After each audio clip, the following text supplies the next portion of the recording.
اعوذ باللہ من الشیطان الرجیم بسم اللہ الرحمن الرحیم ھدی للمتقین صدق اللہ العظیم۔ اللہ رب العزت کا یہ بہت بڑا احسان ہے کہ اس نے ہمیں انسان پیدا کیا، مسلمان پیدا کیا۔ پھر سب سے بڑا احسان کہ اللہ رب العزت نے ہمیں نبی پاک صلی اللہ علیہ وآلہ وسلم کی امت میں پیدا فرمایا۔ یہ اس ذات کے بہت بڑے ہم پر احسانات ہیں۔ آپ کے سامنے جو قرآن مجید کی آیت کا حصہ تلاوت کیا گیا، اس میں اللہ رب العزت ایک خاص قانون بیان فرما رہے ہیں کہ ہدایت ان لوگوں کے لیے ہے جو پرہیزگاری کرتے ہیں۔ اب آپ اس قانون کو کہیں بھی اپلائی کر سکتے ہیں۔ آپ دنیا کے کسی شعبے میں بھی اس کو اپلائی کر سکتے ہیں۔ آپ جس شعبے میں بھی ہیں، علاج معالجے میں ہیں، تجارت میں ہیں، صحت کے متعلق کوئی آپ شعبہ اپنائے ہوئے ہیں یا کسی قسم کا بھی شعبہ ہے، تو آپ نے دیکھنا ہے کہ ہمیں ہدایت کیسے ملے گی کہ ہم نے ان چیزوں کو جو غلط ہیں ان کو چھوڑنا ہے اور جو ٹھیک ہے ان کو اپنانا ہے۔ یہی پرہیزگاری ہے اور اسی میں کامیابی ہے، اور اسی سے اللہ رب العزت اپنے خاص بندوں کو نوازتا رہتا ہے۔ تو میرا جو خاص طور پر ایک بیان ہوتا ہے سوزش و آرام پر کہ صابر صاحب 3 قسم کے اعضاء کو حیاتی کہتے ہیں، 3 اعضاء کو حیاتی اور فعلی کہتے ہیں، جن میں اعصاب، عضلات اور غدد ہیں، اور جو بنیادی اعضاء ہیں وہ ہڈیاں، رباط، قطار یا الحاقی مادہ جو ہے وہ بنیادی اعضاء ہیں۔ تو ان کے حوالے سے یہ ہے کہ جب ہم نے علاج معالجہ کرنا ہے تو ہم نے فعلی اعضاء کی طرف ہم نے اپنی توجہ کرنی ہے۔ اب فعلی اعضاء میں خاص طور پر ہم یہ دیکھیں گے کہ جو فعلی اعضاء ہیں ان کی غذا کیا ہے، وہ کس چیز سے اپنی نشو و نما کرتے ہیں، اور اگر ان کی غذا میں کمی بیشی آتی ہے تو کون سے مسائل ہوں گے، یا ان کی غذا میں تعفن یا خمیر آتا ہے، یا وہ غذا جو ان کو مل رہی ہے وہ خالص نہیں رہتی، تو کون سے مسائل ہمارے سامنے آئیں گے اور ہم نے ان کو کیسے ڈیل کرنا ہے۔ یہ چیزیں ہم کہاں پر دیکھیں گے؟ اس کا تعلق ظاہر ہے جو اطباء حضرات ہیں وہ تو نبض سے اس کا ادراک کریں گے۔ نبض کے متعلق میں نے آپ سے عرض کیا تھا کہ تحقیقات حمیات میں اس کے متعلق یہاں صابر صاحب صفحہ نمبر 46 ہے، صفحہ نمبر 46 پر فرماتے ہیں کہ جو ارکان ہیں ان کے خاص کو آپ عناصر کی کمی بیشی سے دیکھیں گے۔ اب عناصر کی کمی بیشی ظاہرہ عناصر وہ چیز ہیں جن سے انسان بنا ہے، بلکہ انسان کیا کہ جو نباتات و جمادات و حیوانات ہیں وہ سب عناصر سے بنے ہیں۔ تو ہم نے چونکہ طب کا شعبہ خاص انسانی صحت کے متعلق ہوتا ہے، تو ہم نے اس کا اگر ادراک کرنا ہے تو ہم کہاں سے کریں گے؟ نبض سے کریں گے۔ نبض میں ہمیں یہ کمی بیشی جو جدید سائنس ہے وہ تو کہتے ہیں جی اس سے تو کوئی خاص چیزیں پتہ نہیں چلتی، وہ تو دھڑکن کو بتائے گی یا کچھ اور ایسی چیزیں بتائے گی، لیکن صابر صاحب کہتے ہیں کہ یہ قانون ہے، یہ سائنس کا قانون ہے کہ تمام جتنے بھی ارکان ہیں ان کے خاص کا پتہ عناصر سے چلتا ہے۔ اور عناصر کیا ہیں؟ آگ، پانی، مٹی، ہوا ہے، اور یہ اگر عناصر کی شکل میں نہیں آتے تو کیفیات ہیں۔ کیفیات کا عناصر پر اثر ہوگا تو وہ یا تو پھیلیں گی یا پھولیں گی یا سکڑیں گی، یہی چیزیں ہیں۔ اور یہی چیز ہم نبض میں دیکھتے ہیں کہ نبض میں پھیلاؤ ہے، سکیڑ ہے، یا اس میں ذوف ہے، پھیلنا پھولنا۔ یہ اصطلاح صابر صاحب نے خاص طور پر ہمارے لیے ایک احسان ہے ان کا، ورنہ پہلے تو اگر کوئی چیز دل بڑھ گیا جی، پھیل گیا یا پھول گیا، اس کی کوئی اصطلاح ہی نہیں تھی جگر کے متعلق یا دماغ میں ایسی چیزیں۔ تو یہ صابر صاحب نے ہمیں بتایا، کیسے بتایا کہ ارکان کے خاص سے بتایا۔ فعلی اعضاء 3 ہیں، تو اب بنیادی اعضاء جو ہیں وہ کیا علاج معالجے میں ان کا کوئی کردار ہے؟ افعال ہیں عضو کے، وہ ٹھیک ہو جاتے ہیں تو صحت بحال ہو جاتی ہے۔ اصحاب کی غذا بلغم ہے، عضلات کی غذا سودا کہا جاتا ہے، لیکن صابر صاحب نے جو آپ اگر ان کی کتب کا مطالعہ کریں تو ہوا سے اس کا تعلق جوڑا ہے، سودا سے نہیں۔ آپ یہ مبادیات طب ہے، جہاں پر سودا کا ذکر کیا گیا ہے وہاں پر بھی یہی کہا گیا ہے کہ سودا جو ہے وہ ہڈیوں کی غذا ہے، ہڈی وغیرہ کی غذا لکھا ہے، عضلات کے ساتھ اس کا تعلق نہیں جوڑا گیا۔ اور اگر ہوا کا تعلق آپ نے دیکھنا ہے تو اس کا ہی صفحہ 132 صفحہ پر اگر جہاں پر رنگوں کا ذکر ہے وہاں پر صابر صاحب جب اس کا ذکر کرتے ہیں عضلات کا یا اس کی غذا کا ذکر کرتے ہیں تو ساتھ ہوا کا ذکر کرتے ہیں۔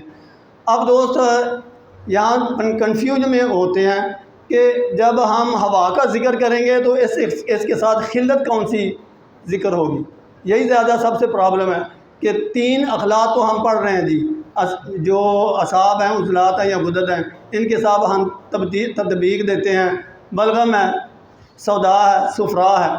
تو اگر ہم سودا کو عضلات کے ساتھ نہیں جوڑتے تو پھر سودا کس کے ساتھ اس کا تعلق ہوگا؟ تو اس کے لیے آپ کتاب ہے تحقیقات حمیات، اس کا صفحہ نمبر 45، 46 47، یہاں پر 3-4 جو صفحات ہیں نا جی، یہاں پر کاربن کا ذکر کیا گیا ہے۔ صابر صاحب کاربن کے افعال اور صفات یہاں پر بیان کر رہے ہیں، اگر وہ 3-4 صفحے پڑھ لیں تو کافی چیزوں کا پتہ چل جاتا ہے۔ کاربن کے متعلق صابر صاحب فرماتے ہیں کہ اس کی جو کلمی صورت ہے نا جی وہ 2 ہی چیزیں بتا رہے ہیں، ایک ہیرا ہے اور ایک شیشہ۔ اب مجھے بتائیں شیشے یا ہیرے کا کلر کیا ہے جی؟ کالا ہے، سفید ہے، ہڈی کا رنگ کیا ہے جی؟ سفید ہے۔ تو کاربن کو زیادہ تر ہم کس سے جوڑتے ہیں جی؟ سودا سے جوڑتے ہیں۔ ہڈی کی غذا کیا بنے گا جی؟ سودا بنے گا جو اصل حالت میں ہے۔ اس کے علاوہ صابر صاحب مختلف جگہوں پر فرماتے ہیں جب اخلاط جل جاتے ہیں یعنی سودا بن جاتے ہیں، جب بلغم جلے گی سودا بنے گی، جب صفرا جلے گا سودا بنے گا، ایسے ہی ہے نا جی۔ یعنی مختلف جو اخلاط ہیں اگر وہ جلتے ہیں تو جل کے کیا بن جائیں گے؟ سودا بن جائیں گے۔ تو یہی مثال آپ کاربن کی لے لیں، اگر وہ آپ صفحات پڑھیں، اگر کروڑوں سال بھی کوئی چیز زمین کے نیچے دب جاتی ہے وہ زمین کی حرارت سے جلنا، سڑنا، گلنا شروع کر دیتی ہے، اس کے بعد وہ ایک آخری سٹیج پر پہنچ جاتی ہے۔ جیسے صابر صاحب نے اینٹ کی مثال بھی دی ہے، وہ اینٹ اگر پختہ ہوتی ہے تو اس کا کلر پیلا، سرخی مائل پیلا ہو جاتا ہے، لیکن اگر اس پر زیادہ حرارت اثر کر جاتی ہے تو کلر کیا ہو جائے گا؟ اس کا سیاہ ہو جائے گا۔ لیکن جب پیک لیول پر پہنچے گی تو پھر وہ شیشہ بن جائے گی۔ یہاں سے شیشے کی صنعت نے اپنا عروج حاصل کیا۔ اب شیشے کا کلر میں نے آپ کے سامنے بیان کر دیا، اور یہی کلر، یہی چیز ہمیں دلیل دے گی کہ سودا کی جو اصل چیز ہے وہ ہڈی ہے، وہ تعلق ہڈی سے ہے۔ اب آپ کہیں گے جی یہ سیاہ رنگ کیسے ہو گئے؟ اگر آپ کسی بھی یہ 7 رنگ ہیں یا کم از کم 3 ہیں، آپ ان کو ان بیلنس کر کے دیکھیں، بیلنس کر کے بھی دیکھیں اور ان بیلنس کر کے بھی دیکھیں۔ جب بیلنس ہوگا تو کلر کیا ہوگا؟ سفید ہوگا۔ جب بیلنس ہوگا ان کا تو کلر کیا ہوگا؟ سفید ہوگا۔ لیکن تھوڑا سا ان بیلنس کر کے دیکھیں، کیا کلر دے گا جی؟ سیاہی کلر دے گا، اگر دوست اس کا تجربہ کر چکے ہیں۔ سیاہ کلر اب کیوں ہے جی؟ یہ اس کا ذاتی رنگ نہیں ہے، یہ اس کا ذاتی رنگ نہیں ہے بلکہ کسی خرابی کی وجہ سے آیا ہے۔ اگر ہڈی کو غذا ملنی ہے تو تینوں جو فعلی اعضاء ہیں وہ اپنا کردار صحیح ادا کر رہے ہیں تو پھر ہڈی کو اصل غذا، اصل سودا، اصل اس کی غذا اس کو ملے گی، وہ پنپتی رہے گی۔ اگر کسی ایک فعل میں کمی بیشی ہوتی ہے یعنی تحریک، تسکین یا تحلیل ہوتی ہے تو ظاہر ہے اس کی جو خلت ہے وہ پیور تو نہیں رہے گی، تو ہڈی کو غذا نہیں ملے گی۔ ہڈی کو جو پیور غذا ہے، جو پیور سودا ہے وہ نہیں ملے گا، ظاہر وہ سیاہ ملے گا۔ اب ہڈی کا کیا حال ہوگا؟ کبھی بربری ہو جائے گی، کبھی ٹیڑھی ہو جائے گی، کبھی فلیکسیبل ہو جائے گی، اس کی حالات مختلف ہوں گے۔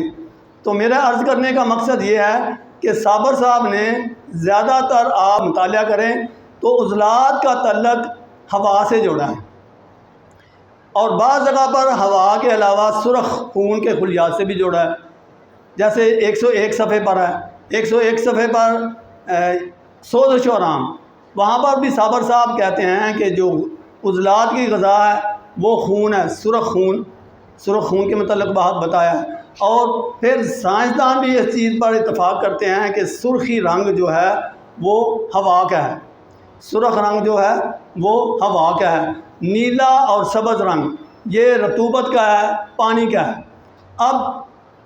اب اس سے تھوڑا سا یہ ہم اخذ کرتے ہیں کہ یہ سودا ہڈی کی غذا کیسے بنے گا اور عضلات کی غذا کیسے بنے گا، سمجھنے کے لیے۔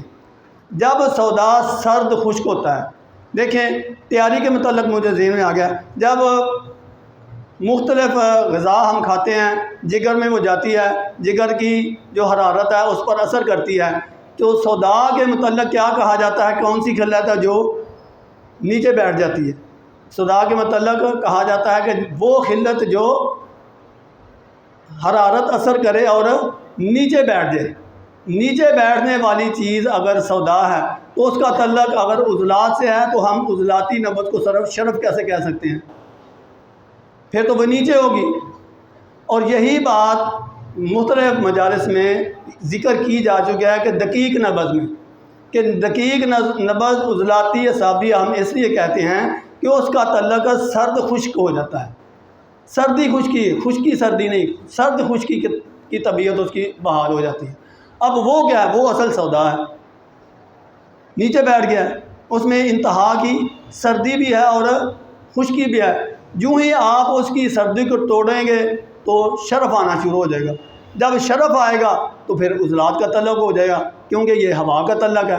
اب سودا کا تعلق ہم ہڈی سے اگر جوڑیں تو ایسی خلت ہوگی جس کا مزاج سرد تر ہوگا۔ اگر وہ سرد تر کے مزاج کے ساتھ ہے تو وہ نرم ہڈی کی غذا بنے گا۔ اگر اس میں تری سردی کی وجہ سے غائب ہو جاتی ہے اور سختی آ جاتی ہے، پھر سرد خشک۔ اب سرد خشک کس کی غذا بنے گا؟ سخت ہڈی کی غذا بن جائے گا۔ اب اس سردی کے بعد سردی کی ابتدا کر دیتی ہے حرارت کی۔ اب اس میں حرارت نے یعنی جب تحریک شروع ہوئی، ہلچل شروع ہوئی تو ہوا کی ابتدا ہو گئی۔ جب ہوا کی ابتدا ہو گئی، ہوا کی جو انتہا ہے گرمی کو چھوتی ہے، اب ہوا کی جب ابتدا ہوگی تو اب نبض نیچے نہیں رہے گی، اب نبض جو ہے وہ شرف میں آنا شروع ہو جائے گی۔ اب اگر ہم اس کو سودا بھی کہیں گے تو اس کا مزاج سرد خشک نہیں ہوگا، نہ ہی سرد تر ہوگا۔ اب سودا جب ہم اس کا مزاج تصور کریں گے، اگر ہم اس کو سودا ہی دیں، لیکن زیادہ تر صابر صاحب نے اس کو ہوا کہا ہے، ہوا اس اب خلت آپ کیسے کہیں گے کہ یہ خلت پھر کون سی بنے گی؟ خلت کا نام واضح طور پر تو نہیں کہیں بھی نہیں لکھا، لیکن خون کے ساتھ اس کو جوڑا گیا ہے، سرخ خون کے ساتھ۔ سرخ خون، اب سرخی جو ہے وہ ہوا کی ہمیں یہ بھی دلالت کرتی ہے کہ یہ ہوا ہے۔ اب میرا ایک دوست تھا، وہ کہنے لگا جی یہ جب خشک ہے تو یہ خلت کیسے ہوتی ہے؟ خلت وہ ہوتی ہے جو بہہ جائے۔ میں نے اسے سوال کیا یہ پٹرول کیا ہے جی؟ کیا آپ اس کا مزاج تر سمجھتے ہیں؟ اسے زمین پر گرائیں نا، چکڑ ہو جائے گا؟ نہیں ہوگا۔ دوستوں نے دیکھا ہوگا بعض پٹرول پمپ وغیرہ یا جہاں پر انہوں نے دیسی قسم کا وہ پٹرول پمپ بنایا ہوتا ہے، زمین پر گر جاتا ہے تو کیا وہاں پر چکڑ ہو جاتا ہے؟ مٹ کی وہاں کوئی چیز نظر ہی نہیں آتی، یعنی اس کا مزاج خشک ہے، وہ خلت ہے۔ اب ہم اس کو کیا نام دیں گے وہ بعد میں، لیکن یہ ضرور چیز ہے کہ چاہے وہ خشک ہے لیکن وہ جب لطافت اور کثافت کو سمجھے، جس چیز میں جتنی کثافت ہوگی وہ لیکوڈ فارم میں آنا شروع ہو جائے گی۔ اس کی بہترین مثال آپ فریج سے دیکھ سکتے ہیں۔ فریج کا جو دوست کام کرتے ہیں وہ تو خاص طور پر جانتے ہیں کہ فریج میں کیا ہوتا ہے، ہوا کبھی لیکوڈ حالت میں آ جاتی ہے، کبھی ہوا کی حالت میں آ جاتی ہے۔ جب لیکوڈ حالت میں ہوتی ہے تو کیا کرتی ہے، اپنی جو حرارت ہے اس کو خارج کر دیتی ہے، یعنی اس میں کثافت آ گئی۔ اب کثافت کے ساتھ وہ ایک کیا مادہ بنے گا، یعنی وہ لکوڈ کی صورت میں آ جائے گی۔ لیکن جب اس میں ارد گرد سے وہ حرارت کو جذب کرے گی، ارد گرد سے حرارت کو جذب کرے گی، حرارت نام ہے لطافت کا۔ اب اس میں اگر جتنی کسی چیز میں حرارت ہوگی اتنی وہ چیز لطیف ہوگی۔ لطافت کا اور کثافت کا سمجھ لیں۔ یہی سودا کے ساتھ اگر آپ سمجھ لیں کہ جب وہ کثیف سودا لطافت کی طرف آتا ہے تو پھر اس کی صورت ہوا کی سی ہوتی ہے، اور اس میں خاص بھی جو ہوں گے وہ ہوا کے ہوں گے۔ اگر وہ ارادی عضلات کی غذا بنے گا تو اس کا مزاج ہوگا خشک سرد۔ اب خشک سرد کے متعلق یہاں پر کتنی دفعہ اعظمی صاحب نے بھی بات کی ہے کہ خاص ایک علامت پیٹ میں یہ ہوتی ہے کہ گیس بنتی ہے، ہوا بنتی ہے، لیکن خارج نہیں ہوتی۔ اس کو زور لگا کے خارج کرنا پڑتا ہے، اس کو زور لگا کے خارج، وہ ہوا پیٹ میں بنتی ہے لیکن خارج نہیں ہوتی، ہوا کا تعلق ہے اس کے ساتھ۔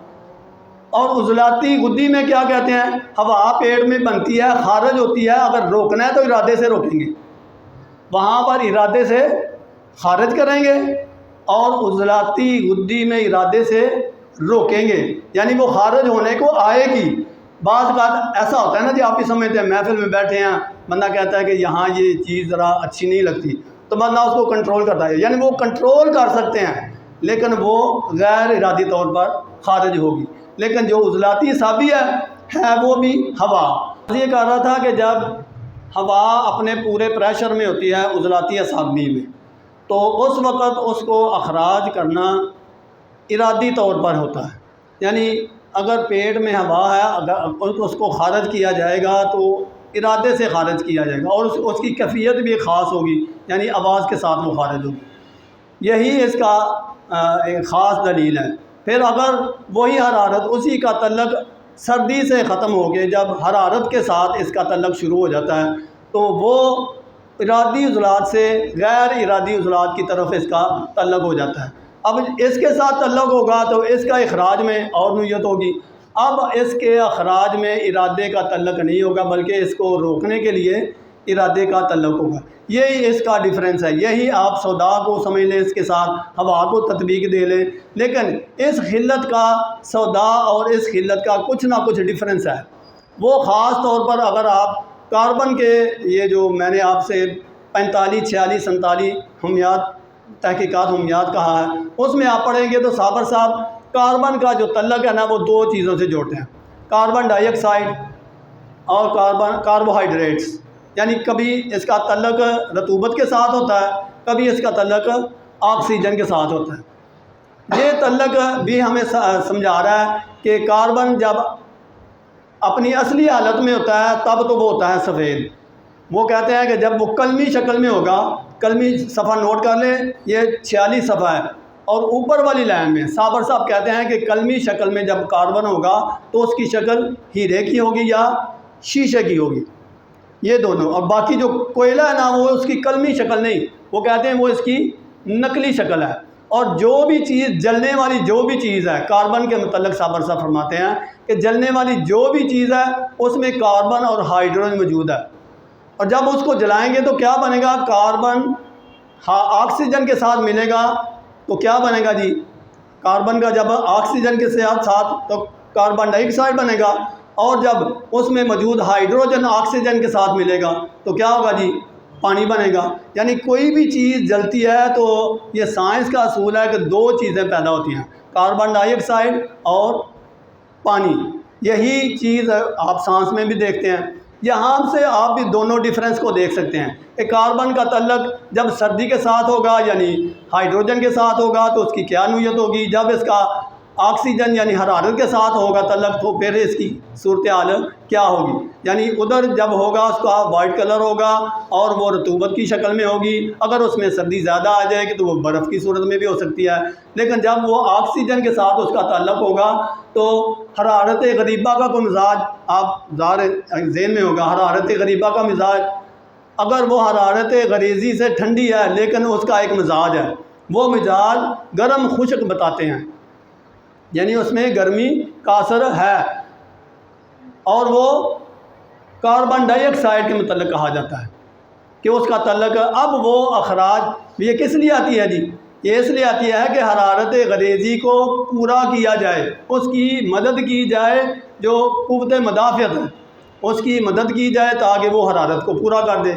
مجھے سمجھ آ رہی ہے کہ وہ نماز کا ٹائم ہو رہا ہے، میرا دل تو تھا کہ تھوڑا سا سوالات کا بھی سیشن ہو جاتا، لیکن اس کے لیے میں نے یہ تفصیلی طور پر یہ بیان، اگر استاد مجھے اجازت دیں تو میں نے ایک یوٹیوب پر حکیم حافظ ذوالفقار احمد چوہان کے نام سے ایک لانچ کیا ہوا ہے، وہاں پر میں اپنے دل کی بڑاس نکال لیتا ہوں، وہاں پر کچھ نہ کچھ عرض کر لیتا ہوں۔ اگر دوست وہاں پر پڑھنا چاہیں، سننا چاہیں، یا مجھ سے کوئی رابطہ یا تعلق اگر وہ آپ کرنا چاہیں تو وہ 0333 819 87 19 یہ میرا نمبر بھی ہے۔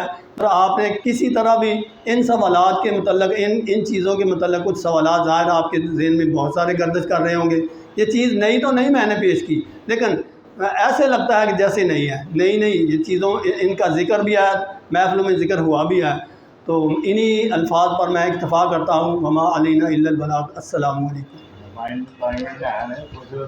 ہاں جی ہے نا جی، 5 منٹ سر کہتے ہیں کہ ابھی 5 منٹ ہیں جی۔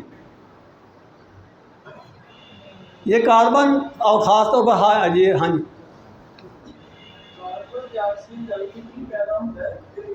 جی کاربن نہیں جلتا جی، آکسیجن بھی نہیں جلتی، جلتا ہائیڈروجن ہی ہے جی، اور ہائیڈروجن جب جلے گا وہ آکسیجن کے ساتھ، اور جو کاربن ہے وہ اس کے ساتھ مل کر جلے گا۔ یہ جو کمبینیشن ہے کوئی بھی چیز جو جلنے والی، پیٹرول یا آپ کا بلکہ کاغذ بھی، موم بتی بھی، وہ ہائیڈروجن اور کاربن کے مرکب ہیں۔ یہ جب جلتے ہیں نا جی، چاہے وہ سانس میں آپ اس کا تجزیہ کر لیں یا عام جلنے میں، تو جو بھی چیز ہے ہائیڈروجن بھی ہے میں نے کہا، اور کاربن بھی۔ کاربن ہوا کی آکسیجن کے ساتھ ملے گا تو کیا بنے گا؟ کاربن ڈائی آکسائڈ، ٹھیک ہے جی۔ اور جو اس کا ہائیڈروجن ہے وہ آکسیجن، باہر کی آکسیجن کے ساتھ ملے گا تو کیا بنے گا؟ پانی بنے گا۔ یعنی چاہے وہ ویپر ہو جاتے ہیں، یعنی بخارات بن جاتے ہیں، لیکن وہ پانی ہے جی۔ آپ ایسے کریں نا جب عینک کے شیشے پر، تو پانی سمجھ آتا ہے کہ یہاں پر پانی ہے۔ اور کاربن ڈائی آکسائڈ تو آپ سبھی جانتے ہیں، یقین ہے۔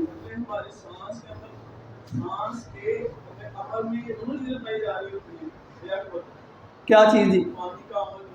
ہاں سر، ہاں یہ دونوں چیزیں ہیں جی۔ کاربن ڈائی آکسائڈ بھی پیدا ہو رہی ہے اور رطوبت بھی پیدا ہو رہی ہے، یعنی پانی پیدا ہو رہا ہے۔ آپ اس کو، یہ تو ابتدائی کتابوں میں ہم نے پڑھا تھا جی، آپ وہاں پر تھوڑا سا تجزیہ کر لیں۔ یہ دونوں چیزیں جب بھی کوئی بھی جلنے کا عمل ہوگا، سائنس یہ کہتی ہے، یہ سائنس کا ہے، صبر صاحب صرف نہیں، اب سائنس بھی کہتی ہے، بلکہ سائنس کہتی ہے کہ جب جلنے کا عمل ہوتا ہے تو 2 چیزیں ہوتی ہیں، اس کا کاربن جو ہے وہ آکسیجن کے ساتھ ملتا ہے، اس کا ہائیڈروجن آکسیجن کے ساتھ ملتا ہے، تو کیا بنتا ہے؟ وہ ڈکلیریشن ہو چکی ہے۔